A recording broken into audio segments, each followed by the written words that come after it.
ரொம்ப நாள் கழிச்சு இன்னைக்கு ஒரு மேக்கப்புக்கு வந்து போயிட்டு வந்திருந்தேன். வந்ததுக்கப்புறம் பார்த்தீங்கன்னா, கேழ்வரகு இருக்குல்ல, அது ஊற வச்சு மாவு வந்து ரெடி பண்ணி வச்சிருந்தேன் தோசைக்காக. நேத்தே வந்து கொஞ்சம் காலியாயிடுச்சு. இன்னைக்கு காலைல கொஞ்சம் ஊத்திக்கலாம் அப்படின்னு சொல்லி எடுத்து வச்சிருந்தேன். அது கூடவே சைட் டிஷ் பார்த்தீங்கன்னா, நேத்து வச்ச கருவாட்டு குழம்பு. உண்மையா ரொம்ப அல்டிமேட்டா இருந்துச்சு. நான் இன்னை வரைக்கும் இந்த காம்பினேஷன்ல சாப்பிட்டதே இல்ல. உண்மையா ரொம்ப நல்லா இருந்துச்சு. சாப்பிட்டுட்டு அதுக்கப்புறம் பார்த்தீங்கன்னா, கொஞ்சம் இந்த ஜுவல் பாக்ஸ் எல்லாம் எடுத்து அரேஞ்ச் பண்ண வேண்டியிருந்தது. அத கொஞ்சம் கிளீன் பண்ணி எல்லாத்தையும் எடுத்து வச்சுட்டு அந்த பேகெல்லாம் எடுத்து மூலையில போட்டேன். ஏன்னா, அங்கங்க மூலைக்கு ஒண்ணு கடந்துச்சு அப்டின்னாலே பார்க்கறதுக்கு நல்லா இருக்காது. அப்பப்போ ஓரளவுக்கு கிளீன் பண்ணி வைக்கணும். இல்லன்னா அப்படியே எல்லாம் கடந்து போயிடும். இதுக்கப்புறம் போயிட்டு நான் ஃப்ரெஷ்அப் ஆகணும். ஜஸ்ட் ஃபேஸ் வாஷ் மட்டும் பண்ணணும். ஏன்னா, இத பண்ணலன்னா எனக்கு தூக்கமே வராது.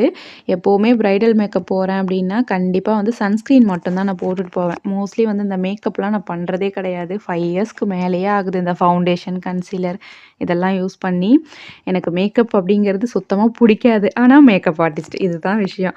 ஏன்னா மேக்கப் வந்து நமக்கு போடும்போது அது அவ்வளவா விருப்பம் இல்லாம இருக்கும்ல, அந்த மாரி தான்.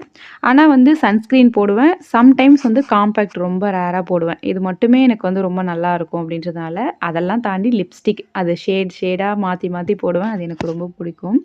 எப்பவுமே வீட்டுக்கு வந்ததுக்கப்புறம் பார்த்தீங்கன்னா, டே டைமா இருந்தாலும் சரி, ஃபேஸ் வந்து நல்லா கிளென்ஸ் பண்ணிடுவேன். முகத்துல வந்து கொஞ்சமா ஆயில் அப்ளை பண்ணி நல்லா மசாஜ் பண்ணிட்டு, அதுக்கப்புறம் டிஷ்யூ வச்சு நல்லா வைப் பண்ணி எடுத்ததுக்கு அப்புறமா, ஃபேஸ் வாஷ் வந்து பண்ணிடுவேன். எந்த கிளென்சர் யூஸ் பண்றோமோ, இல்ல சோப்போ எது யூஸ் பண்ணாலும், ஃபுல்லா வந்து முகத்த கழுவிட்டோம் அப்டின்னா, கொஞ்சம் ஃப்ரெஷ்ஷா இருக்கும். வீட்ல இருக்கும்போது நம்ம ஸ்கின்ல வந்து எதையுமே போட்டு டம்ப் பண்ணாம, கொஞ்சம் பிளைனா விட்டோம் அப்டின்னாலே ஸ்கின் நல்லா ப்ரீத் பண்ணும். ஸ்கின்ல இருக்க அந்த பிரச்சனை எல்லாமே வந்து கொஞ்சமாவது ரெக்கவர் ஆவறதுக்கு ஹெல்ப் பண்ணும். நம்ம ஏதாவது ஒண்ணு போட்டுக்கிட்டே இருந்தோம் அப்டின்னாலே, கண்டிப்பா ஸ்கின் வந்து ப்ரீத் பண்ணாது. ஸோ வந்து எப்பவுமே வீட்ல இருக்கும்போது, இந்த மாரி ஸ்கின்ன வந்து கொஞ்சம் ஃப்ரெஷ்ஷாவே வச்சுக்கிறது ரொம்ப நல்லது.